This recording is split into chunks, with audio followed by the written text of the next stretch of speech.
ನನ್ನನ್ನೇ ಮುಖ್ಯಮಂತ್ರಿ ಮಾಡಬೇಕು ಅಂತಂತೇಳಿ ಯಾವ ದಲಿತ ನಾಯಕರು ಯಾಕೆ ಹೇಳ್ತಲ್ಲ? ಒಲಿಯರ ಮೇಲೆ ಮಾದಿಗರ ನೆತ್ ಕಟ್ಟೋದು, ಮಾದಿಗರ ಮೇಲೆ ಒಲಿ ನೆತ್ ಕಟ್ಟೋದು, ಇವರಿಬ್ಬರು ಕಿತ್ತಾಡ್ಕೊಂಡು ಬೀದಿಗಿಳಿದು ಕುಣಿಯೋದು, ಡ್ಯಾನ್ಸ್ ಮಾಡೋದು, ಕೊನೆಗೆ ಚಪ್ಪಲಿ ತಗೊಂಡು ಹೊಡ್ಕೊಳ್ಳೋದು.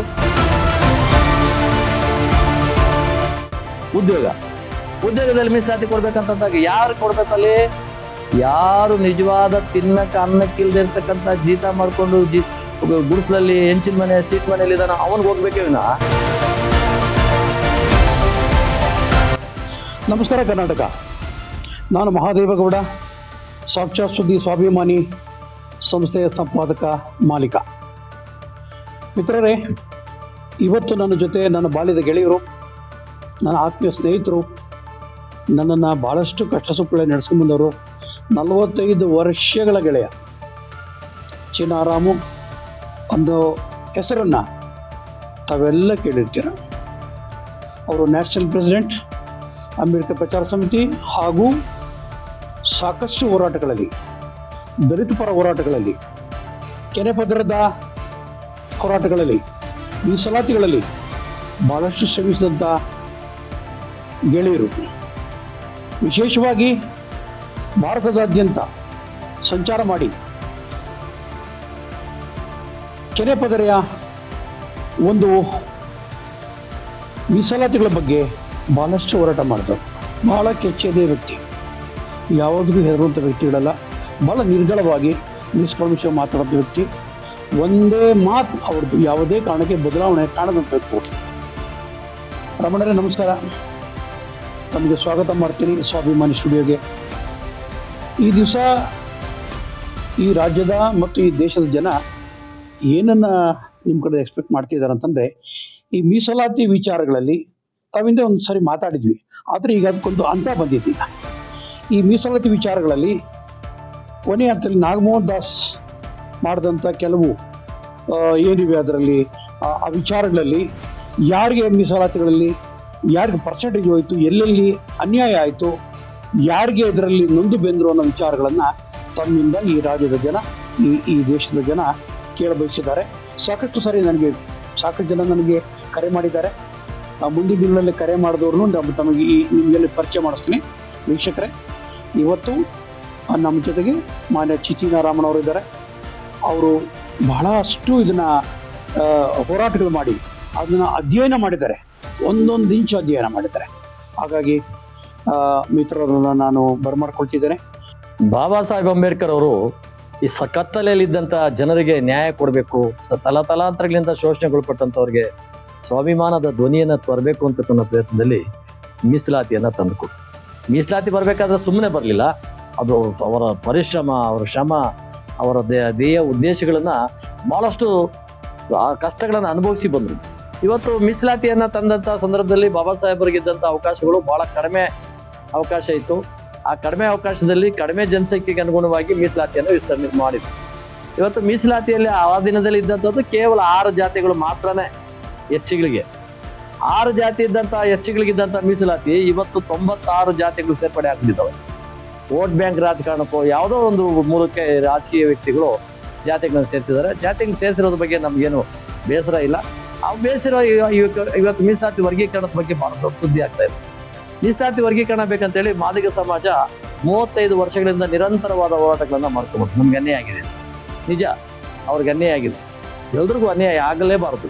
ಆ ಕಾರಣದಿಂದ ಮೀಸಲಾತಿ ವರ್ಗೀಕರಣಕ್ಕೆ ಸುಪ್ರೀಂ ಕೋರ್ಟು ಸಲಹೆ ಕೊಟ್ಟು, ನೀವು ಮೀಸಲಾತಿ ವರ್ಗೀಕರಣ ಮಾಡಿ ಆ ಅನ್ಯಾಯಕ್ಕೆ ಒಳಪಟ್ಟಿರೋದು ನ್ಯಾಯ ಸಿಗಬೇಕು. ಆ ನ್ಯಾಯಕ್ಕೆ ಸಿಗಬೇಕು ಅಂತಂದಾಗ ಈ ಸರ್ಕಾರ, ಸಿದ್ದರಾಮಯ್ಯನವರು ನಾಗಮೋಹನ್ ದಾಸ್ ಅಂತಕ್ಕಂಥ ಒಬ್ಬ ಮುಖ್ಯ ನ್ಯಾಯಮೂರ್ತಿಗಳ ಒಂದು ಆಯೋಗ ಮಾಡಿದ್ರು. ಆಯೋಗ ಮಾಡಿದಾಗ ನೋಡಿ, ನಾನು ನೇರವಾಗಿ ಹೇಳ್ತಕ್ಕಂಥ ಮನುಷ್ಯ, ಸತ್ಯ ಹೇಳ್ಬೇಕು, ಸಮಯದ ಅಭಾವದಿಂದ ಕೆಲವು ವಿಷಯಗಳನ್ನ ನೇರವಾಗಿ ಬರೋದು ವಿಷಯ ಮಾತಾಡ್ಬೇಕಾಗ್ತದೆ. ನಾಗಮೋಹನ್ ದಾಸರು ಏನ್ ಮಾಡಿದ್ರು ಅಂತಕ್ಕಂಥದ್ದು ಜನಕ್ಕೆ ಇನ್ನೂ ಅರ್ಥನೇ ಆಗ್ತಾ ಇಲ್ಲ. ನಾಗಮೋಹನ್ ದಾಸರು ಏನ್ ಮಾಡಿದ್ರು, ಅವ್ರಿಗೆ ಆಯೋಗ ಮಾಡಿದಾಗ ಅವ್ರು ಮೊದಲನೇ ಸಾರಿ ಸ್ಟೇಟ್ಮೆಂಟ್ ಕೊಟ್ಟಿದ್ದು, ಏಕೆ ಏಡಿ ಅಂತಕ್ಕಂಥದ್ದು ಕೆಲವು ಭಾಗಗಳಲ್ಲಿ, ತಾಲೂಕುಗಳಲ್ಲಿ, ಕೆಲವು ಊರುಗಳಲ್ಲಿ ಏಕೆ ಅಂದ್ರೆ ಒಲಿ ಆಗಿರ್ತಾನೆ, ಏಕೆ ಅಂದ್ರೆ ಮಾದಿಗ ಆಗಿರ್ತಾನೆ. ಏಡಿ ಅಂದ್ರೆ ಒಂದ್ ಕಡೆ ಒಲಿ ಆಗಿರ್ತಾನೆ, ಒಂದ್ ಕಡೆ ಮಾದಿಗ ಆಗಿರ್ತಾನೆ. ಅದರಿಂದ ಏಕೆ ಏಡಿಗಳು ಅದೊಂದು ಗುಂಪಾಗಿ ಪರಿಗಣಿಸ್ಬೇಕು. 101 ಜಾತಿಗಳಲ್ಲಿ 99 ಜಾತಿಗಳು ಮಾತ್ರ ಅಧಿಕೃತ ಜಾತಿಗಳು.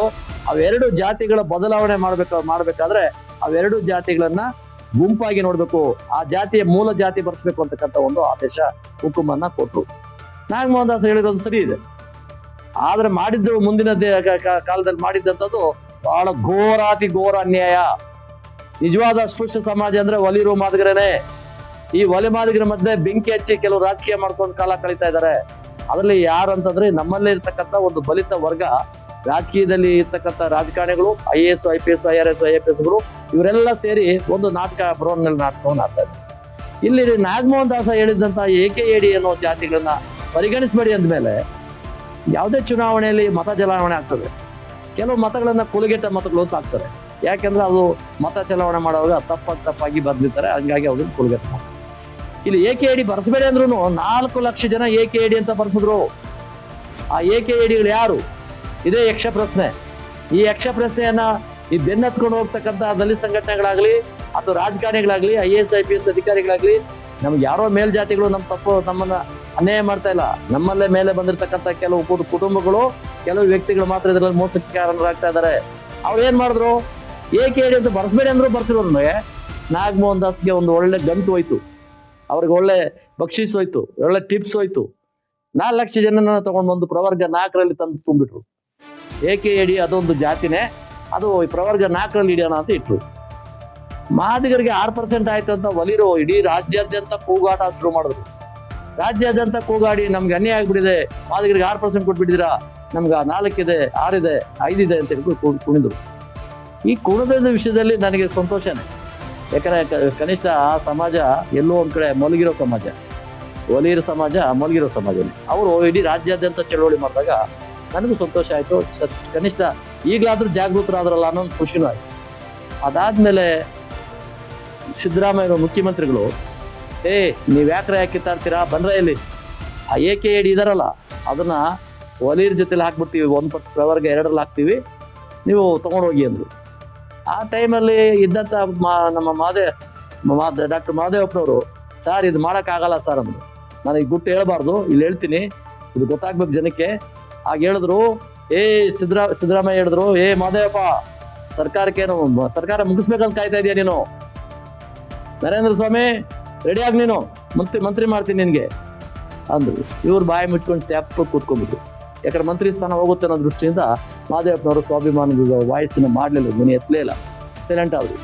ಆ 1% ಇದ್ದಂತ 4 ಲಕ್ಷ ಜನ ಒಲಿರು AKADಗಳಂತ ಏನಿದ್ರು ಅವರನ್ನ ತಂದು ಏನ್ ಮಾಡಿದ್ರು, ಇಲ್ಲಿ AKAD ಜೊತೆ ಸೇರಿಸ್ಬಿಟ್ರು. 6% ಒಲಿಯರಿಗೆ 6%, ಮಾದಿಗರಿಗೆ 6% ಖುಷಿ ಪಡೋರು ಅಂದ್ಬಿಟ್ರು. ನಮ್ಮವ್ರು ಖುಷಿ ಪಟ್ಬಿಟ್ರು ಅಲ್ಪ ಸುಖಿಗಳು.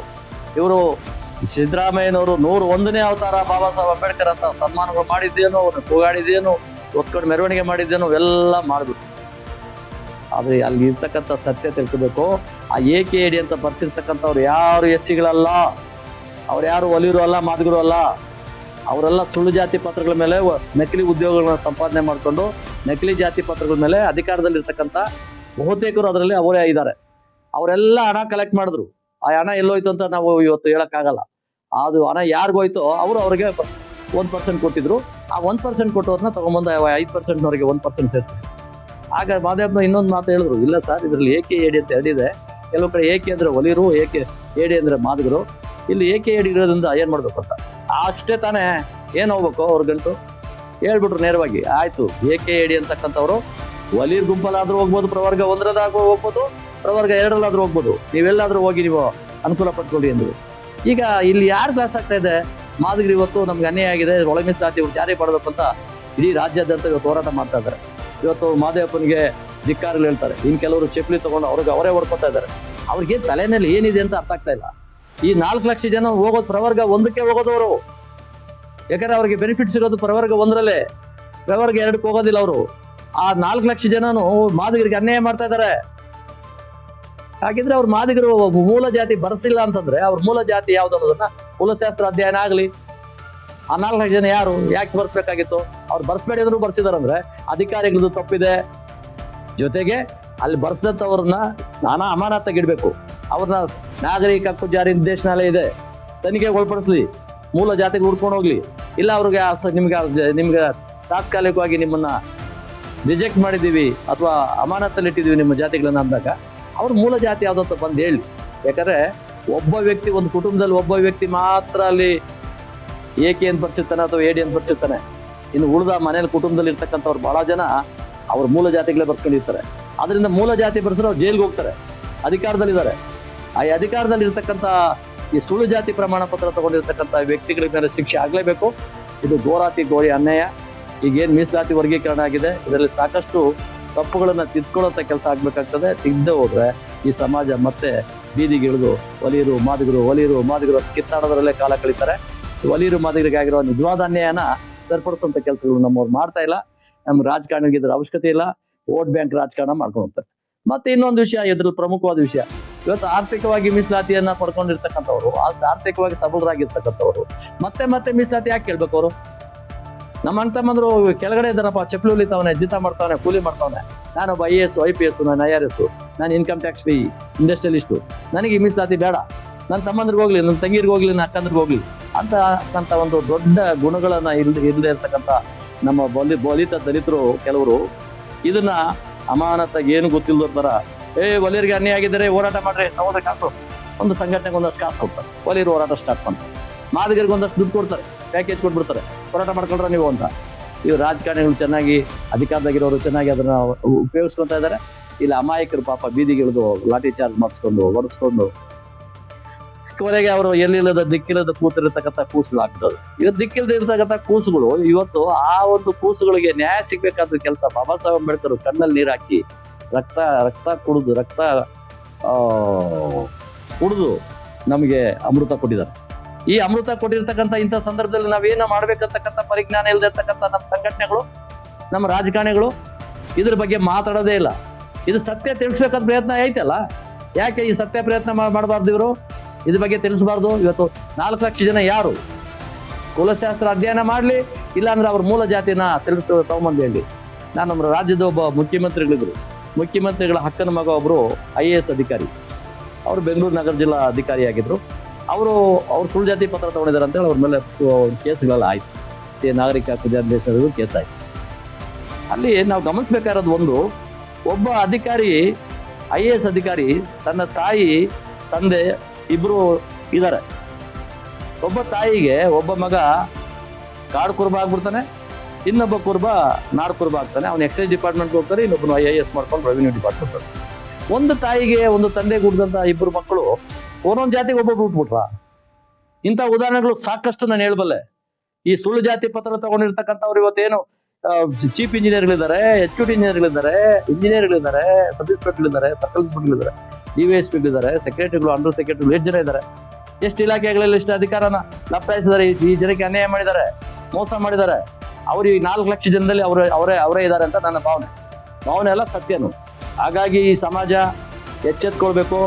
ಈ ಒಳ ಜಾತಿಗಳನ್ನ ಕಿತ್ತಾಡೋಂಥ ಕೆಲಸಗಳು ಮಾಡಿ ಒಲಿಯರ ಮೇಲೆ ಮಾದಿಗರನ್ನ ಎತ್ಕಟ್ಟೋದು, ಮಾದಿಗರ ಮೇಲೆ ಒಲಿಯನ್ನ ಎತ್ಕಟ್ಟೋದು, ಇವರಿಬ್ಬರು ಕಿತ್ತಾಡ್ಕೊಂಡು ಬೀದಿಗಿಳಿದು ಕುಣಿಯೋದು, ಡ್ಯಾನ್ಸ್ ಮಾಡೋದು, ಕೊನೆಗೆ ಚಪ್ಪಲಿ ತಗೊಂಡು ಹೊಡ್ಕೊಳ್ಳೋದು ಈ ಸಮಾಜಕ್ಕೆ ಒಂದು ಕೆಟ್ಟ ಸಂಪ್ರದಾಯನ ಸಹ ಕಲ್ಪಿಸ್ತಕ್ಕಂಥದ್ದು. ಬಾಬಾ ಸಾಹೇಬ್ರು ಯಾವತ್ತೂ ಒಲಿಯರು ಮಾದಿಗರಂತ ನೋಡಲೇ ಇಲ್ಲ. ಅವರು ನಿಜವಾದ ಅಸ್ಪೃಶ್ಯ ಸಮಾಜಕ್ಕೆ ನ್ಯಾಯ ಸಿಗ್ಬೇಕು, ಅವ್ರಿಗೆ ಸಿಗ್ಬೇಕಾದಂಥ ಅನ್ಯಾಯಗಳಾಗದಂಥದನ್ನ ಸರಿ ಮಾಡ್ಬೇಕು ಅಂತಕ್ಕಂಥ ದಿಕ್ಕಿನಲ್ಲಿ ಅವ್ರು ಕೆಲಸ ಮಾಡೋದು. ಇವತ್ತು ನಾವೇನು ಮಾಡ್ತಾ ಇದ್ದೀವಿ? ನಾವು ಬುದ್ಧಿವಂತರಾಗಿದ್ದೀವಿ. ಇವತ್ತು ಆಧುನಿಕ ಜಗತ್ತಲ್ಲಿ ಇವತ್ತು ನಾವೆಲ್ಲ ಇಡೀ ವಿಶ್ವನೇ ನಮ್ಮ ಹಂಗೆ ಬೆರಳು ತುದಿನಲ್ಲಿ ಇಟ್ಕೊಂಡು ನೋಡ್ತಾ ಇದ್ದೀವಿ. ಇವತ್ತು ನಮ್ಗೆ ಇಷ್ಟೆಲ್ಲ ಆದ್ರೂ ಅಂಬೇಡ್ಕರ್ ಕೊಟ್ಟಂತ ಮೀಸಲಾತಿಯ ಅಮೃತ ಕೊನೆ ಸಾಲಲ್ಲಿರೋರು ತಲುಪಿಲ್ಲ ಅಂದ್ರೆ ಯಾಕೆ ಈ ಮೀಸಲಾತಿ ವರ್ಗೀಕರಣ ಆಗ್ಬೇಕು? ಆಯ್ತು, ಇವತ್ತು ವರ್ಗೀಕರಣ ಆಗಿರ್ತಕ್ಕಂಥದ್ದು 2 ವಿಚಾರದಲ್ಲಿ. ಒಂದು ವಿದ್ಯಾಭ್ಯಾಸ, ಇನ್ನೊಂದು ಉದ್ಯೋಗ. ವಿದ್ಯಾಭ್ಯಾಸ ಅಂತೂ ಇವತ್ತು ಎಲ್ಲ ಚಪ್ಪಲಿ ಹೊಲಿಯೋ ಮಗನೂ ಇವತ್ತು ಕಾನ್ವೆಂಟಲ್ಲಿ ಓದ್ತಾ ಇದ್ದಾನೆ. ಅವನಿಗೇನು ಮೀಸಲಾತಿ ಬೇಕಾಗಿಲ್ಲ. ಅಲ್ಲಿ ಅವನು ಸಾಮರ್ಥ್ಯದ ಮೇಲೆ ಕಾನ್ವೆಂಟ್ಗಳಲ್ಲಿ ಓದ್ತಾ ಇದ್ದಾನೆ. ಅವನು ನನ್ನ ಮಗನು ಇಂಗ್ಲೀಷ್ ಕಲೀಲಿ, ಕಾನ್ವೆಂಟಲ್ಲಿ ಓದಲಿ, 4 ಅಕ್ಷರ ಕಲಿತು ಎಲ್ಲ ಒಂದು ಉದ್ಯೋಗ ಸಿಕ್ಲಿ ಅಂತೇಳಿ ಕೂಲಿ ಮಾಡೋನು, ಜೀತ ಮಾಡೋನು ಮಕ್ಕಳನ್ನ ಒಳ್ಳೊಳ್ಳೆ ಸ್ಟ್ಯಾಂಡರ್ಡ್ ಸ್ಕೂಲ್ಗಳಿಗೆ ಓದಿಸ್ತಾ ಇದ್ದಾರೆ. ಅಲ್ಲೇನು ಮೀಸಲಾತಿ ಅವಶ್ಯಕತೆ ಏನಿಲ್ಲ. ಆದರೂ ಅದು ಇರಲಿ.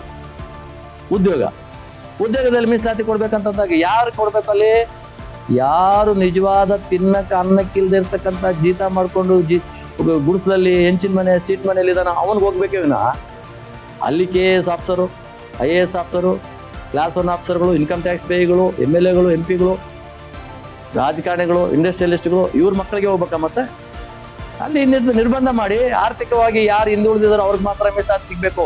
ಸುಪ್ರೀಂ ಕೋರ್ಟ್ನ ಗವಾಯಿ ಇವರು ಮುಖ್ಯ ನ್ಯಾಯಮೂರ್ತಿಗಳು ಆರ್ಥಿಕವಾಗಿ ಹಿಂದುಳಿದವರಿಗೆ ಮೊದಲು ಆದ್ಯತೆ ಕೊಡಿ ಅಂತ ಅವರು ಒಂದು ಸ್ಟೇಟ್ಮೆಂಟ್ ಮಾಡಿದ್ರು. ಅದ್ರ ವಿರುದ್ಧವಾಗಿ ಹೋಗ್ತಾರೆ, ಮೋದಿಯವರ ಹತ್ರ ಹೋಗ್ತಾರೆ. ಅದು ಆದೇಶ ತರಬೇಡಿ, ಆ ಆದೇಶನ ಏನಾದ್ರು ಇಂಪ್ಲಿಮೆಂಟ್ ಮಾಡ್ಬಿಟ್ರೆ ವೋಟ್ ಬ್ಯಾಂಕ್ ಹೋಗ್ಬಿಡುತ್ತೆ, ಬಿಜೆಪಿಗೆ ವೋಟ್ ಹಾಕಲ್ಲ ಜನ, ದಲಿತರು ಮೊದಲೇ ಹಾಕಲ್ಲ ಮತ್ತೆ ಇನ್ನೂ ಹಾಕಲ್ಲ ಅಂತ ಎದುರಿಸ್ಬಿಟ್ಟು ಅದನ್ನ ಗುಮ್ಮನ್ ಬಿಟ್ಟಿಟ್ಟಿದ್ದಾರೆ. ಸುಪ್ರೀಂ ಕೋರ್ಟ್ ಆದೇಶನ ಬಳಕೆ ಮಾಡಕ್ ಬಿಡ್ತಾ ಇಲ್ಲ ಅವರು. ನಾನು ಕೇಳೋದು, ನೀವೆಲ್ಲ ಇಷ್ಟೆಲ್ಲ ಆರ್ಥಿಕವಾಗಿ ಸಬಲರಾಗಿದ್ದೀರಿ, ದೊಡ್ಡ ದೊಡ್ಡ ಅಧಿಕಾರದಲ್ಲಿದ್ದೀರಿ, ದೊಡ್ಡ ದೊಡ್ಡ ರಾಜಕೀಯವಾಗಿ ಅಧಿಕಾರ ತಗೊಂಡಿದ್ದೀರಿ, ರಾಜಕೀಯ ಅಧಿಕಾರ ಮತ್ತು ಆರ್ಥಿಕ ಅಧಿಕಾರ ಎಲ್ಲದರಲ್ಲೂ ನೀವು ಮುಂದೆ ಇದ್ದೀರಿ. ಬಿಡಿ ನಿಮ್ಮ ಅಣ್ತನದು, ನಿಮ್ಮ ಅಕ್ಕ ತಂಗಿರಿಗೆ ಬಿಡಿ, ಇನ್ನೆಲ್ಲೂ ಹೋಗಲ್ಲ ಅದು. ಯಾರೋ ಬ್ರಾಹ್ಮಣನೋ ಲಿಂಗಾಯತೋ ಯಾವನೋ ಇನ್ನೊಬ್ಬ ತಗೊಂಡು ತಿನ್ನಲ್ಲ, ತಿನ್ನೋದೇ ನಿಮ್ಮ ಅಣ್ತಮ್ಮಂದ್ರು ಹೊಲ್ಮಾದಿಗರೇ ತಿನ್ನೋದು. ಈ ಜಾತಿಗಳು ಸೇರಿಸ್ಬಿಟ್ಟಿದ್ದಾರೆ, 108 ಜಾತಿಗಳು, 101 ಜಾತಿ ಸೇರಿಸ್ಬಿಟ್ಟಿದ್ದಾರೆ. ಈಗ ಯಾರಾದ್ರು ಆ 101 ಜಾತಿನೇ ನಾನು ಅದನ್ನು ಡಿಸ್ಪ್ಯೂಟ್ ಮಾಡಲ್ಲ ಈ ಟೈಮಲ್ಲಿ. ಅವ್ರು ಎಲ್ಲ ತಗೊಳ್ಳಿ, ಜಾತಿ ಎಷ್ಟಿದೆ ಅಷ್ಟು ಜನಕ್ಕೆ ಅನುಗುಣವಾಗಿ ಮೀಸಲಾತಿ ತಗೋಬೇಕು. ಈ ವಿಚಾರದಲ್ಲಿ ಮೀಸಲಾತಿ ವರ್ಗೀಕರಣ ಆಗ್ಬೇಕಾಗಿದೆ. ಈ ಮೀಸಲಾತಿ ವರ್ಗೀಕರಣದಲ್ಲಿ ಮೋಸ ಆಗಿರ್ತಕ್ಕಂಥ ಈ ಒಂದು ವಿಚಾರದಲ್ಲಿ ನಾವು ಜನಕ್ಕೆ ತಿಳಿಸ್ಲೇಬೇಕಾಗ್ತದೆ. ನಾನು ಎಲ್ಲಾ ಸಂಘಟನೆ ಪ್ರಮುಖರಿಗೆ ಮಾತಾಡ್ತೀನಿ, ನೋಡಿ ನೀವು ಹೋರಾಟ ಮಾಡ್ತಾ ಇದ್ದೀರಾ, ನಿಮ್ಮ ಹೋರಾಟಗಳಲ್ಲಿ ಸಕ್ಸಸ್ ಆಗಿದೆ ಅಂತ ಬಹಳ ಖುಷಿ ಪಟ್ಬಿಟ್ಟಿದ್ರಿ.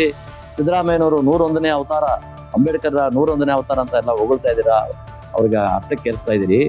ಅಟ್ಟಕ್ಕೇರಿಸೋ ಕೆಲಸದಿಂದ ನಮ್ಮ ಜನಕ್ಕೆ ಅನ್ಯಾಯ ಮಾಡ್ತೀರಿ.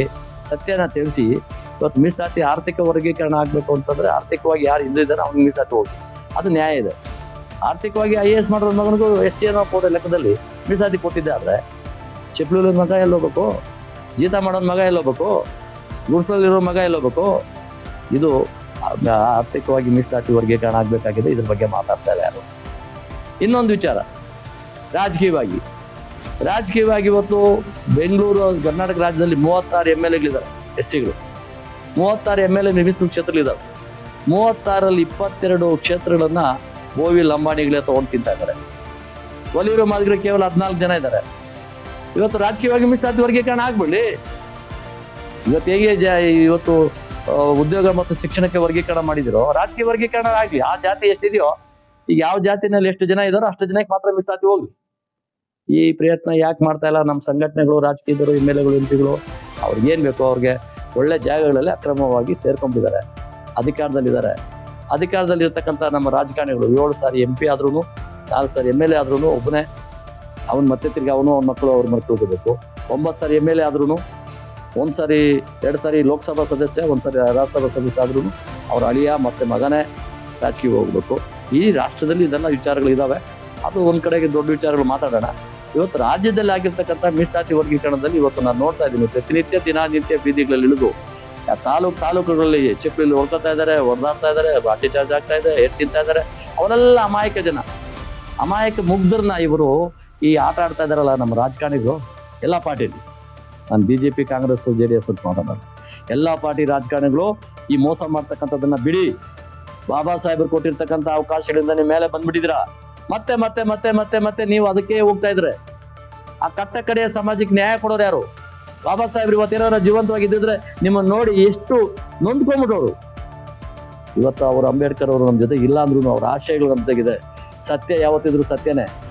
ಈಗ ಕೆಲವರು ಮಾತಾಡ್ತಾರೆ, ಚೀನಾರಾಮು ರೀ, ಅದ್ಗೇನು ಗೊತ್ತಿಲ್ಲ ರೀ, ರಿಸರ್ವೇಷನ್ ಬೇಡ ಅಂತ ಇದ್ದಾರೆ. ನಾನು ರಿಸರ್ವೇಷನ್ ಬೇಡ ಅಂತ ಇಲ್ಲ, ರಿಸರ್ವೇಷನ್ ಇರಬೇಕು, 100 ವರ್ಷ 1000 ವರ್ಷ ಇತ್ತು. ಆದರೆ ಎಲ್ಲಿವರೆಗೂ ಜಾತಿ ವ್ಯವಸ್ಥೆ ಇರುತ್ತೋ ಅಲ್ಲಿವರೆಗೂ ಮೀಸಲಾತಿ ಇರಲಿ. ಆದ್ರೆ ಮೀಸಲಾತಿ ಪಡ್ಕೊಂಡು ತಿಂದಿದಾರಲ್ಲ, ಸ್ವಂತ ತಾಯಿ ತಂದೆ ಮನೆ ಒಳಗಡೆ ಬಂದ್ರೆ ಸೇರ್ಸಲ್ಲ ಇವತ್ತಿನ ರಾಜಕಾರಣಿಗಳು, ಇವತ್ತಿನ IAS IPS ಅಧಿಕಾರಿಗಳು. ಯಾಕಂದ್ರೆ ಅವನು ಒಳಕು ಬಟ್ಟೆಯಲ್ಲಿ ಬರ್ತಾನೆ ಅಂತ ತಂದೆ ತಾಯಿನ ದೂರ ಇಡೋಂಥ ಜನ ಇವತ್ತು ನಾವು ನೋಡ್ತಾ ಇದ್ದೀವಿ. ಇದಕ್ಕೆ ಉದಾಹರಣೆ ಸಾಕಷ್ಟು ಇದಾವೆ, ಬೇಡ ವ್ಯಕ್ತಿಗತ ವಿಷಯಗಳು ನಾನು ಮಾತಾಡೋದು. ಇವತ್ತು ಏನು ಮೀಸಲಾತಿ ವರ್ಗೀಕರಣದ ಬಗ್ಗೆ ಈ ರಾಜ್ಯಾದ್ಯಂತ ಚಳವಳಿ ನಡೀತಾ ಇದ್ದಾವೆ ಪ್ರಚಲಿತವಾಗಿ ಇವತ್ತಿನ ದಿನದಲ್ಲಿ. ಈ ವಿಚಾರದಲ್ಲಿ ನ್ಯಾಯ ಸಿಗಬೇಕಾಗ್ತದೆ. ಆ ಕಟ್ಟ ಕಡೆಯ ಸಮಾಜದ ವ್ಯಕ್ತಿಗಳಿಗೆ ಉದ್ಯೋಗ ಸಿಗುವಂಥ ಕೆಲಸ ಮಾಡಬೇಕು. ಮತ್ತು ಸಮಾಜದಲ್ಲಿರ್ತಕ್ಕಂಥ ಕಟ್ಟ ಕಡೆಯ ರಾಜಕೀಯವಾಗೂ ಮೀಸಲಾತಿ ವರ್ಗೀಕರಣ ಆಗಬೇಕು, ಉದ್ಯೋಗದಲ್ಲೂ ಮೀಸಲಾತಿ ವರ್ಗೀಕರಣ ಆಗಬೇಕು. ಮಾನ್ಯ ರಾಮಣ್ಣವರು ಭಾಳ ನಿರ್ಗಳವಾಗಿ, ಭಾಳ ನೊಂದ ಮನಸ್ಸಲ್ಲಿ ಇವತ್ತು ಏನು ಅನ್ಯಾಯಗಳಾಗಿದ್ದ ವಿಚಾರಗಳನ್ನು ಭಾಳಷ್ಟು ತಿಳಿಸಿದ್ದಾರೆ. ಈ ನಾಡಿನ ಜನತೆಗೆ, ಈ ರಾಜ್ಯದ ಜನತೆಗೆ ನಾನು ರಾಮಣ್ಣವ್ರ ಪರವಾಗಿ ಮತ್ತು ಸ್ವಾಭಿಮಾನಿ ಪರವಾಗಿ ನಿಮಗೆ ಧನ್ಯವಾದ ಅರ್ಪಿಸ್ತೇನೆ. ರಾಮಣ್ಣವ್ರಿಗೆ ಅಂತಿಮವಾಗಿ ತಮಗಿನ್ನೊಂದು ನಿಮಿಷದಲ್ಲಿ ಯಾವ ವ್ಯಕ್ತಿಗಳು ಎಲ್ಲಿ ಅನ್ಯಾಯ ಮಾಡಿದ್ದಾರೆ? 2026 ಬಂತು, ಬಜೆಟ್ ಅನೌನ್ಸ್ ಆಗಿದೆ, ಏನಾಗಿದೆ, ACPTS ಅಮೌಂಟ್ಗಳು ಏನೇನಾಯಿತು ಇವೆಲ್ಲ ನೀವು ಹಿಂದೆ ಹೇಳಿದ್ರೆ ಅದನ್ನು ಈ 2026 ಬಜೆಟ್ ನೆರಳಿನ ಮನೆತನೆ ಆಗಿದೆ. ಬಜೆಟ್ ವಿಚಾರನ ಮಾತಾಡೋಕೆ ಹೋಗ್ಬೇಡ. ಇನ್ನು ಮುಂದಾದರೂ ಈ ನಾಡಿನ ಜನ ಯಾರು ಈ ಸಂವಿಧಾನವನ್ನು ದುರುಪಯೋಗಪಡಿಸ್ಕೊಳ್ತಿದ್ರೆ, ಎಲ್ಲಿ ಅವರಿಗೆ ಮಿಸ್ಗೈಡ್ ಆಗಿದೆ, ಏನಾಗಿದೆ, ಯಾವ ವ್ಯಕ್ತಿ ಅನ್ನೋದನ್ನು ತಾವು ದಯಮಾಡಿ ಬಹಿರಂಗಪಡಿಸ್ಬೇಕು ಅಂತ ತಮ್ಮಲ್ಲಿ ಮನೆ ಮಾಡ್ತೀನಿ. ಇವತ್ತು KH ಮುನಿಯಪ್ಪನವರು ತಾನು MLA ಆಗೋದಕ್ಕಿಂತ ಮುಂಚೆ MP ಆಗೋದಕ್ಕಿಂತ ಮುಂಚೆ ನನ್ನ ಹೆಂಡತಿ ಅನಾಥೆ ಅಂತೇಳಿ ಗ್ಯಾಸ್ ಏಜೆನ್ಸಿ ತೊಗೊಂಡು ಅನಾಥರ ಕೊಡುವುದು. ಅವರ 7 ಸಾರಿ MP ಆದರು. ಸೋತ ಮೇಲೆ ಕೋಲಾರ ಬಿಟ್ಟು ದೇವನಹಳ್ಳಿಗೆ ಬಂದು ಮತ್ತೆ ಮಂತ್ರಿ ಆಗ್ತಾರೆ. ಮತ್ತೆ ಎಲ್ಲ ಕಡೆ ಹೇಳ್ತಾರೆ ನನ್ನ ಮಗಳು KGF MLA ಇದ್ದಾಳೆ, ನನ್ನ ಮಗಳಿಗೆ ಮಂತ್ರಿ ಸ್ಥಾನ ಬಿಟ್ಬಿಟ್ಟು ನಾನು ನಿವೃತ್ತಿ ಆಗ್ತೀನಿ ಅಂತ. ಇವತ್ತು ಕೆಲವು ಕಡೆ ಮಾತಾಡ್ತಾರೆ ನಾನೇ ಮುಖ್ಯಮಂತ್ರಿ ಆಗಬೇಕು, ದಲಿತ ಮುಖ್ಯಮಂತ್ರಿ ಕೋಟ ಬಂದ್ರೆ ಅಂತ. ನೀವು ಈ ಮಾತಾಡೋದೆಲ್ಲ ನಾವು ಒಪ್ಕೋತೀವಿ. ನೀವು ದಲಿತ ಮುಖ್ಯಮಂತ್ರಿ ಆಗ್ಬೇಕು ಅನ್ನೋದಕ್ಕೆ ನಮ್ಗೆ ವಿರೋಧ ಇಲ್ಲ. ಆದ್ರೆ ಕಂಬಾಲ್ಪಲ್ಲಿಯಲ್ಲಿ ಜೀವಂತವಾಗಿ ಸುಟ್ಟಾಕಿದಾಗ ನೀವು MP ಆಗಿದ್ರಿ ಕೋಲಾರದಲ್ಲಿ. ಅವತ್ತು ಆ ಸ್ಥಳಕ್ಕೆ ನೀವು ಹೋಗಲ್ಲ, ಚಿಂತಾಮಣಿನಲ್ಲಿ ಕೂತ್ಕೊಂಡು IB-ನಲ್ಲಿ ಕೂತ್ಕೊಂಡು ಕಾಫಿ ಕುಡ್ಕೊಂಡು ಟೀ ಕುಡ್ಕೊಂಡು ಬಂದ್ಬಿಡ್ತೀರ ಪತ್ರಕರ್ತರ ಜೊತೆ ಮಾತಾಡಿ. ಅವತ್ತು ಯಾಕೆ ಆ ಸ್ಥಳಕ್ಕೆ ಹೋಗ್ಲಿಲ್ಲ ನೀವು? ನಿಮಗೇನು ಬದ್ಧತೆ ಇದೆ? ಆವತ್ತಿನ ದಿನದಲ್ಲಿ ನೀವು ಕಂಬಾಲ್ಪಲ್ಲಿಗೆ ಹೋಗಿ ಆ ಸತ್ತಂತ ಕುಟುಂಬಗಳ ಜೀವಂತ ಸುಟ್ಟೋದ್ರಲ್ಲ, ಆ ಕುಟುಂಬಗಳಿಗೆ ಸಾಂತ್ವನ ಹೇಳ್ಬೇಕಾದ ಕೆಲಸವೇ ನಿಮ್ದಲ್ವಾ? ಬಾಬಾ ಸಾಹೇಬ್ರು ಮೀಸಲಾತಿ ಕೊಟ್ಟಿದ್ದು ನಿಮ್ಮ ಆ ಒಂದು ವಿಚಾರದಲ್ಲಿ ನ್ಯಾಯ ಕೊಡಿಸ್ಬೇಕಂತ ತಾನೇ ನಿಮ್ಗೆ ಪಾರ್ಲಿಮೆಂಟು ಅಸೆಂಬ್ಲಿಯಲ್ಲಿ ಹೋಗ್ರಿ ಅಂತ ರಿಸರ್ವೇಷನ್ ಕೊಟ್ಟರು. ಮೀಸಲು ಕ್ಷೇತ್ರದಲ್ಲಿ ಗೆದ್ಬಿಟ್ಟು ಒಂದು ದಲಿತ ಮುಖ್ಯಮಂತ್ರಿ ಆಗ್ಬೇಕು ಅಂತ ಎಲ್ಲೋ ಒಂದ್ ಕಡೆ ಜನಕ್ಕೆ ದುಡ್ಡು ಕೊಟ್ಬಿಟ್ಟು ಕೂಗಾಡಿಸ್ಬಿಟ್ರೆ ಆಗೋದಿಲ್ಲ. ಬದ್ಧತೆ ಇರಬೇಕು. ನಿಮ್ಗೆ ಏನ್ ಬದ್ಧತೆ ಇದೆ? ಹಾಗೆ ನಮ್ಗೆ ಮಲ್ಲಿಕಾರ್ಜುನ್ ಖರ್ಗೆ ಅವರು AICC ಅಧ್ಯಕ್ಷರು, ಇವರು ಆ ಟೈಮಲ್ಲಿ ಗೃಹ ಮಂತ್ರಿ ಆಗಿದ್ರು. ಅವರು ಆ ಸ್ಥಳಕ್ಕೆ ಹೋಗ್ಲಿಲ್ಲ. ಇವತ್ತು ತಾನೇ ಅಳಿಯನ್ನ MP ಮಾಡ್ತಾರೆ ಮೀಸಲು ಕ್ಷೇತ್ರದಿಂದ. ಮಗನ್ನ ನಿರಂತರವಾಗಿ 3 ಸಾರಿ MP MLA ಮಾಡಿ ಕ್ಯಾಬಿನೆಟ್ ಮಿನಿಸ್ಟರ್ನಲ್ಲೇ ಕೂಡಿಸ್ತಾರೆ. ಅವ್ರು ಮಾತಾಡೋದು ಶುರು ಮಾಡಿದ್ರೆ ನರೇಂದ್ರ ಮೋದಿ ಅವ್ರು ಏನ್ ಮಾಡಿದ್ರು, ಇವತ್ತು ಟ್ರಂಪು ಆ ದೇಶದಲ್ಲಿ ಆಗ್ತಕ್ಕಂಥ ಯುದ್ಧಗಳ ಬಗ್ಗೆ ಅದು ಇದೊಂದು ಮಾತಾಡ್ತಾರೆ. ಇದು ಅಷ್ಟು ದೊಡ್ಡ ನಾಯಕತ್ವ ಅಲ್ಲ. ನೀನು ಚಿತ್ತಾಪುರದಲ್ಲಿ ಅಲ್ಲಿರ್ತಕ್ಕಂಥ ಜನರ ಕಥೆ ಏನಾಗಿದೆ ಅಂತಕ್ಕಂಥದ್ದನ್ನ ಯೋಚನೆ ಮಾಡಬೇಕು. ನಿಮ್ಮ ತಂದೆ ಎಷ್ಟು ವರ್ಷಗಳ ಕಾಲ ಚಿತ್ತಾಪುರ ಭಾಗದಲ್ಲಿ ಮಂದಿ MLA ಆಗಿದ್ರು ಪಿರಮಿಡ್ಕಲ್ಲಲ್ಲಿ. ನೀವೆಷ್ಟು ಸಾರಿಗೆ ಆಗಿದ್ದೀರಿ? ನಿಮ್ಮ ಬಾಮೈದ ನಿಮ್ಮ ಅಕ್ಕನ ಗಂಡ ಅವನಿವತ್ತು ರಾಧಾಕೃಷ್ಣ ಲೋಕಸಭಾ ಸದಸ್ಯ. ಏನಾಗಿದೆ ಇವತ್ತು ನಮ್ಮ ಪಾರ್ಟಿ ನಾನು BJPಯಲ್ಲಿ ಇರೋದ್ರಿಂದ ನಾನು ಅಲ್ಲೂ ಹೇಳ್ಬೇಕಾಗ್ತದೆ. ಇವತ್ತು ರಮೇಶ್ ಜಿಗಜಿಣಗಿ 7 ಸಾರಿ MP, 4 ಸಾರಿ MLA, ಹೋಮ್ ಮಿನಿಸ್ಟ್ರು, ಗೃಹ ಮಂತ್ರಿಗಳು, ಎಕ್ಸೈಸ್ ಮಿನಿಸ್ಟ್ರು, ಇಷ್ಟೆಲ್ಲ ಆಗಿದ್ರಿ. ಏನಪ್ಪ ನಿಮ್ಮ ಸಾಧನೆ ಈ ಸಮಾಜಕ್ಕೆ? ಇವತ್ತು ಗೆಲ್ತೀರಾ, ನಿಮ್ಮ ಪಾಡಿಗೆ ನೀವು ಕೂತ್ಕೊಂತೀರಾ. ನಾವೇನಾದ್ರೂ ಹೋರಾಟಗಳಿಂದ ಬಂದಂಥವ್ರು ರಾಜಕೀಯವಾಗಿದ್ರೆ ಈ ನಮ್ಮ ಕೆಲವು ದಲಿತ ಸಂಘಟನೆಗಳು ಚಿನಾರಾಮ್ ಅವರು BJPಯಲ್ಲಿ ಇದ್ದಾರೆ, ಮನುವಾದಿಗಳು, ಕೋಮುವಾದಿಗಳು ಅಂತ ನನ್ನ ಬಗ್ಗೆ ಮಾತಾಡ್ತಾರಲ್ಲ. ಸತ್ಯನ ಬಹಿರಂಗವಾಗಿ ಚರ್ಚೆ ಮಾಡಕ್ ಬನ್ನಿ, ಕರೀರಿ ಇವನ್ನೆಲ್ಲ ಒಂದ್ ಕಡೆ ವೇದಿಕೆ ಮೇಲೆ ಸಾರ್ವಜನಿಕವಾಗಿ ಲೈವ್ ಮಾಡೋಣ, ಸತ್ಯ ತಿಳಿಸೋಣ. ಎಷ್ಟು ಸಾರಿ ಮೀಸಲಾತಿ ತಗೊಂತೀರಿ? ಈ ಮೀಸಲಾತಿ ತಗೊಂಡು ತಿನ್ನೋದ್ರಲ್ಲಿ ನೀವು ನಿರ್ಶಿಮರಾಗಿದ್ದೀರಿ. ಇವತ್ತು ಮತ್ತೆ ಮೀಸಲಾತಿ ಇದ್ರ ಬಗ್ಗೆ ಎಲ್ಲರ ಬಗ್ಗೆ ಮಾತಾಡ್ಬೋದು.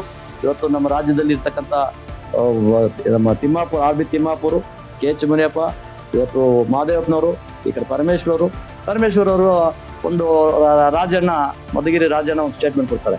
ಇವರು ಜನರಲ್ ಅಲ್ಲಿ ನಿಲ್ಬೋದಾಗಿತ್ತು, ಯಾಕ್ರೆ ಹೋಗ್ಬಿಟ್ರು ಅವ್ರು ರಿಸರ್ವ್ ಕಾನ್ಸ್ಟಿಟ್ಯೂನ್ಸಿಗೆ ಅಂತ. ಈಗ ಹೇಳ್ತಾರೆ ಪರಮೇಶ್ವರು, ನಾನು ಅಲ್ಲೇ ಬರ್ತೀನಿ, ಮಧುಗಿರಿಗೆ ಬರ್ತೀನಿ ಅಂತ. ಅವತ್ತಿರಲಿಲ್ವ ನಾನು ನಿಮಗೆ? ಜನರಲ್ ಅಲ್ಲಿ ನೀವು ನಿಂತ್ಕೊಂಡು ಗೆದ್ದಿದ್ರೆ ಇನ್ನೊಬ್ಬ ಶುರುದಾಕ್ಷಣ ಅವ್ರು ಬರ್ತಾ ಇರ್ಲಿಲ್ವಾ?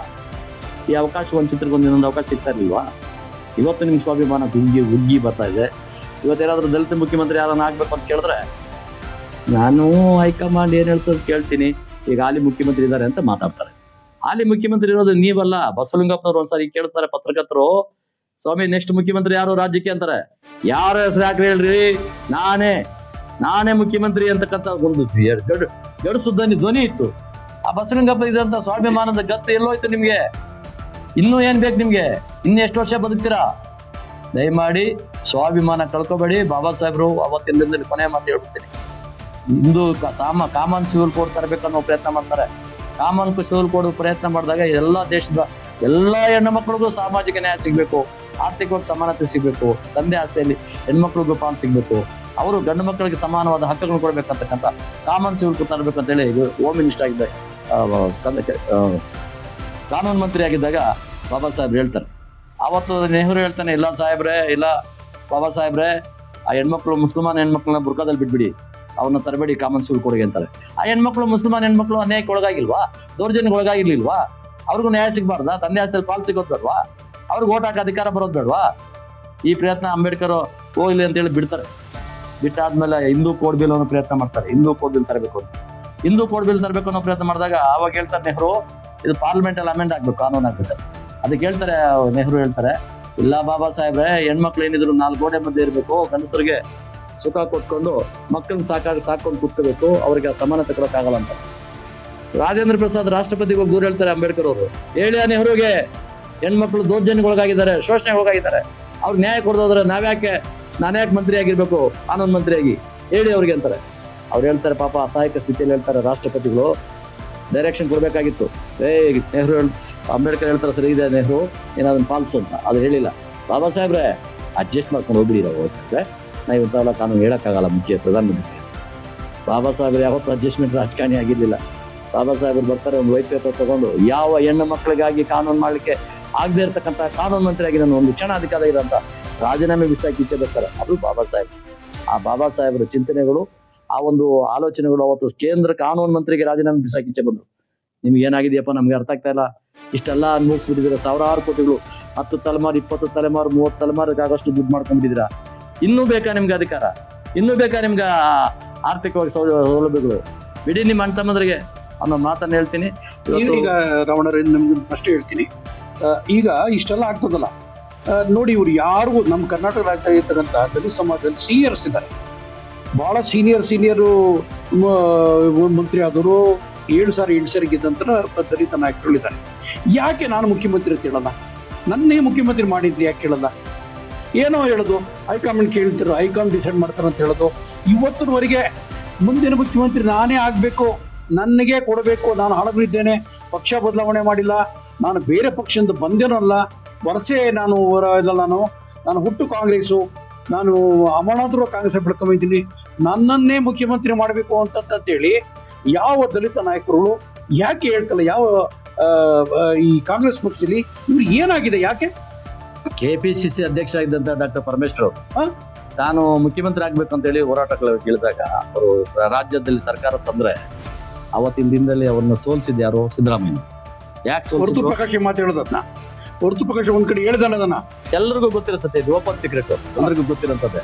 ಇವತ್ತು ಪರಮೇಶ್ವರ್ಗೂ ಖುದ್ದಾಗಿ ಗೊತ್ತಿದೆ, ಅವರು ಹೇಳ್ಕೊಂಡಿದ್ದಾರೆ, ನನ್ನನ್ನು ಸೋಲ್ಸಿದವ್ರು ಯಾರು ಅಂತ ನಂಗೆ ಗೊತ್ತು ಅಂತ. ಭಯಪಡ್ತಾರೆ ಹೇಳಕ್ಕೆ. ಆದ್ರೆ ಅವ್ರಿಗೆ ಸ್ವಾಭಿಮಾನ ಇಲ್ಲ, ಅವ್ರಿಗೆ ಅಧಿಕಾರ ಮುಖ್ಯ, ಅಧಿಕಾರದಲ್ಲಿ ಇರ್ಬೇಕು, ಮುಂದೆ ಗೆಲ್ಬೇಕಾದ್ರೆ ಅವ್ರ ಸಪೋರ್ಟ್ ಇಲ್ಲದೆ ಗೆಲ್ಲಕ್ಕಾಗಲ್ಲ ಅಂತ ಹೇಳಿ ಇವತ್ತು ಈ ನಾಟಕ ಆಡ್ಕೊಂಡು ಕೂತಿರ್ತಕ್ಕಂಥ, ಸ್ವಾಭಿಮಾನ ಇಲ್ಲದೆ ಇರ್ತಕ್ಕಂಥ ಈ ಸ್ವಾಭಿಮಾನಿ ನಿರ್ಲಜ್ಜರಿಗೆ ಏನ್ ಹೇಳಕ್ಕಾಗುತ್ತೆ?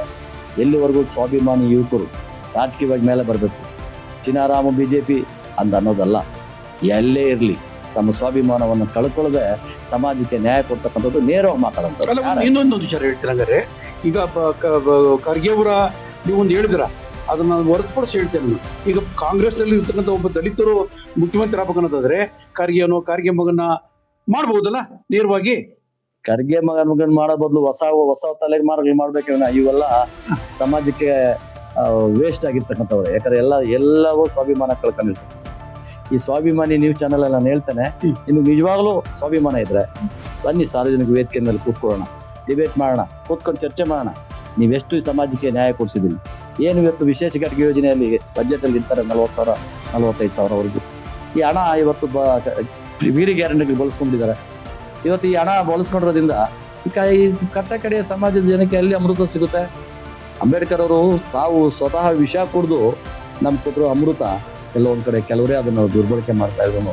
ಸೈಲೆಂಟ್ ಆಗಿ 36 MLAಗಳಿದ್ದೀರಿ, 36 ಎಲ್ಲ ಪಕ್ಷದಲ್ಲೂ 36 MLAಗಳಿದ್ದೀರಿ. 15 ಪರಿಶಿಷ್ಟ ಪಂಗಡಕ್ಕೆ ಸೇರಿದಂಥವ್ರು ಇದ್ದಾರೆ, 51 ಜನ ಇದ್ದೀರಾ. ಏನ್ ಮಾಡ್ತಾ ಇದ್ದೀರಾ? ಈ ಸಮಾಜದ ಕಟ್ಟಕಡೆ ಸಮಾಜದ ಬದುಕೇನು? ಬಾಬಾ ಸಾಹೇಬ್ ಕೊಟ್ಟಂತ ಮೀಸಲಾತಿ ಗೆಲ್ತೀರಾ? ಎಲ್ಲ ಒಂದ್ ಕಡೆ ಮತ್ತೆ ತಿರುಗು ನೀವು ತಮ್ಮ ಪಾಡಾಯ್ತು, ತಮ್ಮ ಕುಟುಂಬ ಆಯ್ತು ಅಂತ ಕೂತ್ಕೊಂಡ್ರೆ ಸಮಾಜದ ಬದುಕನ್ನು ಸರಿಪಡಿಸೋರು ಯಾರು? ಇದು ಯಕ್ಷ ಪ್ರಶ್ನೆ ಆಗಿದೆ. ರಮಣ, ಈಗ ರಾಜ್ಯದಲ್ಲಿ ಮುಖ್ಯಮಂತ್ರಿ ಬದಲಾವಣೆ ಕೂಗು ಬರ್ತೈತೆ. ಅಲ್ಲಿ ಏನಾಗಿದೆ, ಹೈಕಮಾಂಡು ಇವತ್ತಿವರೆಗೂ ಹೈಕಮಾಂಡು ನಾವು 2.5 ವರ್ಷ ಇವ್ರಿಗೆ 2 ವರ್ಷ ಅಂತ ಹೇಳ್ದು ಯಾವ ಹೈಕಮಾಂಡ್ ಇದುವರೆಗೂ ಹೇಳಲಿಲ್ಲ. ಅದನ್ನ ಗೋಡೆ ಮೇಲೆ ಅಲ್ಲೆಲ್ಲ ಆಡ್ತಿದೆ. ಮಾನ್ಯ DK ಶಿವಕುಮಾರ್ ಅವರು ನನಗೆ ಹೈಕಮಾಂಡ್ ಹೇಳಿದ್ದಾರೆ 2 ವರ್ಷ ನಮ್ಮದು 2 ವರ್ಷ ಇವ್ರದ್ದು ಅಂತ ಹೇಳಿದ್ದಾರೆ ಅಂತ ಹೇಳಿತ್ತಂತ. ಸಿದ್ದರಾಮಯ್ಯ ಏನು ಹೇಳ್ತಾವ್ರೆ, ಹೈಕಮಾಂಡ್ ತೀರ್ಮಾನ, ಮನೆ ಬಜೆಟ್ ಅಂತ ಹೇಳಿದ್ದಾರೆ, ಹೈಕಮಾಂಡ್ ತೀರ್ಮಾನ ಮಾಡಿದರೆ ನಾನು ಮುಂದೆ ಬಜೆಟ್ ಮಂಡನೆ ಮಾಡ್ತೀನಿ ಅಂತ ಹೇಳ್ತಿದ್ದಾರೆ. ಈ ಸಂದರ್ಭದಲ್ಲಾದ್ರೂ ಕಾಂಗ್ರೆಸ್ ಪಕ್ಷದಲ್ಲಿ ಇಂಥವ್ರು ಆಗಲಿ, ಆಯಿತು, ನನಗಿಂತ ಸೀನಿಯರ್ ಇದ್ದಾರೆ, ನನಗಿಂತ ಹಿರಿಯರಿದ್ದಾರೆ, ಕಾಂಗ್ರೆಸ್ಸಲ್ಲಿ ಅಂತ ಹೇಳಿದ್ದಂತ ಇವರು ಇದ್ದಾರೆ ಯಾರು ಡಿ ಕೆ ಶಿವಕುಮಾರ್ ಅವರು ಕಾಂಗ್ರೆಸ್ಸಲ್ಲಿ ಬೆಳೆದು ಬಂತಂತವ್ರು. ಯಾರಾದ್ರೂ ದಲಿತರು ಸೂಚಿಸ್ಬೋದಾ ಅನ್ನೋದು ನಿಮಗೆ ಕೊನೆಯ ಒಂದು ಪ್ರಶ್ನೆ. ಅದು ನಾಟಕ. ಅದು ದಲಿತರು ಮುಖ್ಯಮಂತ್ರಿ ಆಗ್ಬೇಕು ಅನ್ನೋದು ಯಾರು ಆಸೆನೂ ಇಲ್ಲ. ಕಾಂಗ್ರೆಸ್ ಅಲ್ಲಿ 100% ಇಲ್ಲ. ಯಾರು ದಲಿತರು ಆಗ್ಬೇಕು ಅನ್ನೋ ಆಸೆ ಇಲ್ಲ. ಅವ್ರು ಏನಾದ್ರು ವೋಟ್ ಬ್ಯಾಂಕ್ ರಾಜಕಾರಣ ಮಾಡ್ಕೊಂಡು ಬಿದ್ದಿರ್ಬೇಕು, ನಮ್ ವೋಟ್ ಹಾಕೊಂಡು ಬಿದ್ದಿರ್ಬೇಕು ಅಂತ ಏನೋ ಮೀಸಲು ಕ್ಷೇತ್ರ ಬಾಬಾ ಸಾಹೇಬ್ ಕೊಟ್ಟಿದ್ರಿಂದ ಚುನಾವಣೆಗೆ ನಿಂತ್ಕೊಂಡು ಗೆಲ್ತಾ ಇದ್ದಾರೆ. ಅವ್ರ ಸ್ವಾಭಿಮಾನನೂ ಇಲ್ಲ, ಅವ್ರಿಗೆ ಅವ್ರು ಮುಖ್ಯಮಂತ್ರಿ ಆಗ್ಬೇಕಂತ ಹೇಳುವಂತ ಧ್ವನಿನೂ ಇಲ್ಲ. ಇಲ್ಲಿ ಸಿದ್ದರಾಮಯ್ಯನವರು ಡಿ ಕೆ ಶಿವಕುಮಾರ್ ತಪ್ಪಿಸ್ಬೇಕು ಅನ್ನೋ ಕಾರಣಕ್ಕೆ ದಲಿತರು ಮುಖ್ಯಮಂತ್ರಿ ಆಗ್ಲಿ ಬಿಡಿ ಅಂತಕ್ಕಂಥ. ಡಿ ಕೆ ಶಿವಕುಮಾರ್ ಅವ್ರ ಮೂಲ ಕಾಂಗ್ರೆಸ್ ಅಲ್ವಾ? ಅಲ್ಲ, ಅದು ಅವರ ಪಕ್ಷದ ವಿಚಾರ, ಅದು ನನಗೇನು ಮಾತಾಡಕ್ಕಾಗಲ್ಲ. ಅದಕ್ಕೆ ನಿಜವಾಗ್ಲೂ ಡಿ ಕೆ ಶಿವಕುಮಾರ್ ಅವರು ಪಕ್ಷ ಕಟ್ಟಿದ್ದಾರೆ ಅನ್ನೋದಾಗಿದ್ರೆ, ಅವ್ರ ಪಕ್ಷದಲ್ಲಿ ಇಷ್ಟು ನಿಷ್ಠಾವಂತರಾಗಿದ್ರೆ ಅವ್ರಿಗೆ ಈಗಾಗಲೇ ಹೈಕಮಾಂಡ್ ಹೇಳ್ಬೇಕಾಗಿತ್ತು. ಅವ್ರಿಗೇನು ATM ದುಡ್ಡು ಬೇಕು, ಕರ್ನಾಟಕದ ಸರ್ಕಾರದಿಂದ ATM ಎನಿ ಟೈಮ್ ಮನಿ ಅಂತ ಹೇಳ್ಬಿಟ್ಟು ಈ ದುಡ್ಡನ್ನ ಅವ್ರ ಪಕ್ಷಕ್ಕೆ ಕಳಿಸ್ಬೇಕು ಹೈಕಮಾಂಡ್ಗೆ. ಇರ್ತಕ್ಕಂಥದ್ದೇ 2-3 ಕ್ಷೇತ್ರಗಳು ಅಷ್ಟೇನೆ. ಹಾಗಾಗಿ ಎಲ್ಲ ಇನ್ನೊಂದು ಕರ್ನಾಟಕದಲ್ಲಿ ಒಂದು ಮೇಜರ್ ಪಕ್ಷ ಇದೆ, ಇನ್ನೊಂದು ತೆಲಂಗಾಣದಲ್ಲಿದೆ, ಇನ್ನ ಛತ್ತೀಸ್ಗಢದಲ್ಲಿ ಒಂದಿದೆ, ಅದೇನು ಲೆಕ್ಕಕ್ಕೆ ಬರೋದಿಲ್ಲ ಅಷ್ಟೊಂದು. ಬಟ್ ಏನೇ ಆದ್ರೂ ಕಾಂಗ್ರೆಸ್ನವರು ಇವತ್ತು ಮುಳುಗೋಗಿರೋರಿಗೆ ಸಿಕ್ಕಿರ್ತಕ್ಕಂಥದ್ದು. ಆ ಕಡೆ ಡಿ ಕೆ ಶಿವಕುಮಾರ್ಗೆ ಹೇಳ್ತಾರೆ, ನೋಡಪ್ಪ ನೀನ್ ಜಾಸ್ತಿ ದುಡ್ಡು ಕೊಡ್ತೀಯಾ, ನಿಮ್ಗೆ ಕೊಡ್ತೀವಿ. ಸಿದ್ದರಾಮಯ್ಯಗೆ ಹೇಳ್ತಾರೆ, ನೋಡ ನೀನ್ ಎಷ್ಟು ಕೊಡ್ತೀಯ ದುಡ್ಡು, ನಮ್ಮ ಪಕ್ಷ ಉಳಿಬೇಕು, ಕೇಂದ್ರದಲ್ಲಿ ನೆಕ್ಸ್ಟ್ ಸರ್ಕಾರ ಮುಂದೆ ತರಬೇಕಂತ ಅಂತಕ್ಕಂಥ ಮಾತಾಡ್ಕೊಂಡು ಈಗ ಮಾಡ್ತಾ ಇದ್ದಾರೆ. ಅದೆಲ್ಲಾದ್ರೂ ಹೋಗ್ಲಿಕ್ಕೆ ಈಗ ಸದ್ಯಕ್ಕೆ ನನಗೆ ಬೇಕಾಗಿರ್ತಕ್ಕಂಥದ್ದು ಮೀಸಲಾತಿ ವರ್ಗೀಕರಣದಲ್ಲಿ ಆಗಿರ್ತಕ್ಕಂಥ ಘೋರ ಅನ್ಯಾಯ.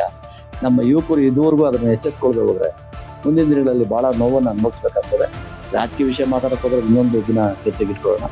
ಇವತ್ತಿನ ದಿನದಲ್ಲಿ ಇವತ್ತು ಮೀಸಲಾತಿ ವರ್ಗೀಕರಣ ರಾಜ್ಯದಲ್ಲಿ ಭುಗಿಲೆದ್ದು ಬೆಂಕಿಯ ಉಂಡಿಯಾಗಿ ಊರಲ್ಲಿ ಇದು ಹೊತ್ಕೊಂಡಿದೆ.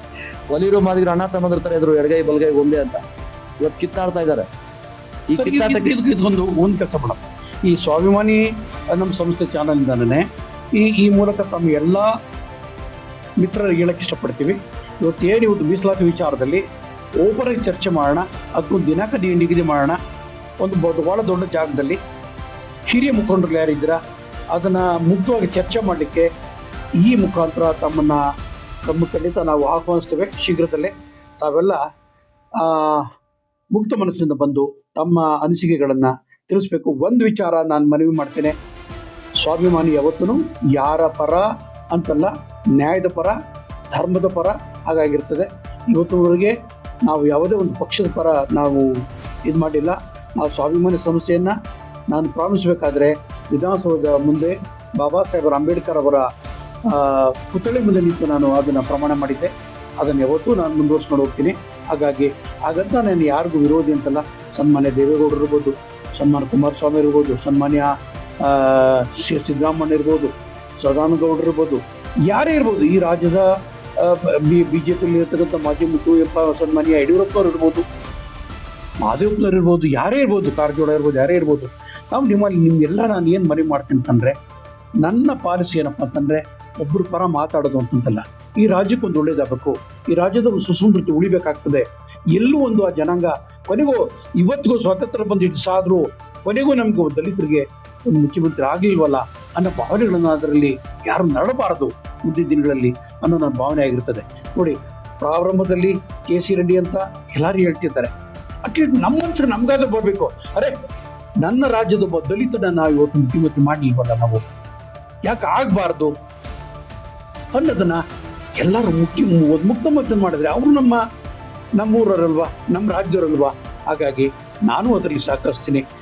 ನನಗೂ ಆಸೆ ಇದೆ, ಮಾದೇಗೌಡ ತನ್ನ ವ್ಯಕ್ತಿಗೆ ಈ ರಾಜ್ಯದಲ್ಲಿ ದಲಿತರು ಒಮ್ಮೆ ಮುಖ್ಯಮಂತ್ರಿ ಆದಾಗ ಅಂಬೇಡ್ಕರ್ ಅವರ ಸಿದ್ಧಾಂತಗಳಿಗೆ, ಅವರು ಬರೆದಂಥ ಪುಸ್ತಕಗಳಿಗೆ, ಆಮೇಲೆ ತಮ್ಮ ಹೋರಾಟಗಳಿಗೆ ನಿಂತರ ಈ ರಾಜ್ಯದಲ್ಲಿ ಎಷ್ಟು ಜನ ದಲಿತ ನಾಯಕರುಗಳು ನೀವು ಹೋರಾಟ ಮಾಡಿದ್ದೀರಾ, ನಮಗೆಲ್ಲರಿಗೂ ಅದಕ್ಕೂ ನ್ಯಾಯ ಸಿಗ್ತದೆ ಅಂತೇಳಿ ನಮ್ಮಲ್ಲಿ ಕೈ ಮುಗಿದು ಕೇಳ್ಕೊಳ್ತಿದ್ದೇನೆ.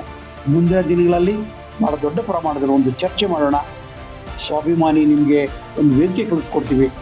ತಾವೆಲ್ಲ ಈ ಮುಕ್ತ ಮನಸ್ಸಿಂದ ಎಲ್ಲರೂ ಬಂದು ಸೇರಿ, ತಾವು ಬರೀ ದಲಿತರೇ ಅಂತಲ್ಲ, ಈ ನಾಡಿನ ಎಲ್ಲ ಸಹೃದಯ ಜೀವಿಗಳು ಸೇರಿ ಒಮ್ಮೆ ಆದರೂ ಈ ಕರ್ನಾಟಕ ರಾಜ್ಯದಲ್ಲಿ ಬಾಬಾ ಸಾಹೇಬರ ಅಂಬೇಡ್ಕರ್ ಅವರ ಒಂದು ಇದನ್ನ ಆಸೆ ನೆರವೇರಿಸ್ಕೊಡ್ಬೇಕು, ದಲಿತ ಮುಖ್ಯಮಂತ್ರಿ ಬಗ್ಗೆ ಮುಕ್ತವಾಗಿ ಮಾತಾಡಬೇಕು ಅಂತೇಳಿ ತಮ್ಮಲ್ಲಿ ಮನವಿ ಮಾಡ್ತಾ ತಮ್ಮ ಇವತ್ತು ಡಿಬೇಟ್ ಮುಗಿಸ್ತಾ ಇದ್ದೀನಿ. ರಾಮಣ್ಣವರು ಅದಕ್ಕೆ ಒಂದು ತೆರೆ ಇಳಿಬೇಕು ಅಂತ ನಾನು ಹೇಳ್ತಿದ್ದೀನಿ. ಇವತ್ತು ಸ್ವಾಭಿಮಾನಿ ನ್ಯೂಸ್ ಪತ್ರಿಕೆ ನ್ಯೂಸ್ ಚಾನಲ್ಲು ಇವತ್ತು ನನಗೆ ಕರೆದು ಇವತ್ತೊಂದು ವೇದಿಕೆಯನ್ನು ಕೊಟ್ಟಿದ್ದಾರೆ. ಇವತ್ತು ಸತ್ಯ ಹೇಳಬೇಕಾದಾಗ ಇನ್ನಷ್ಟು ಬೇಕಾದಷ್ಟು ಜಾಗೃತ ಮನಸ್ಸು ಬೆಳಕಿಗೆ ತರಂಥದ್ದು ಮಾಡ್ಬೋದಾಗಿತ್ತು. ಸಮಯದ ಅಭಾವ ಹೊಂದಿದೆ. ಇನ್ನೊಂದು ಈ ಸಮಾಜದ ಕಟ್ಟಕಡೆಯ ವ್ಯಕ್ತಿಗಳಿಗೆ ನ್ಯಾಯ ಕೊಡಿಸುವಂಥ ಕೆಲಸ ಆಗಬೇಕು. ಇದಕ್ಕೆ ಸ್ಪಂದನೆ ಕೊಟ್ಟಂತ ಮಾದೇಗೌಡರು ಏನು ಸ್ವಾಭಿಮಾನಿ ಪತ್ರಿಕೆ ಸಾಕ್ಷಾತ್ ಸುದ್ದಿ. ಸಾಕ್ಷಾತ್ ಸುದ್ದಿ 19 ವರ್ಷ ಆಗಿದೆ. 19 ವರ್ಷದ ಪತ್ರಿಕೆ ಇದೆ, ದಿನಪತ್ರಿಕೆ.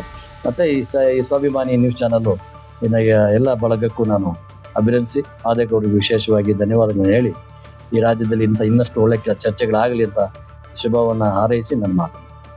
ನಮಸ್ಕಾರ ವೀಕ್ಷಕರೇ, ನಮಸ್ಕಾರ.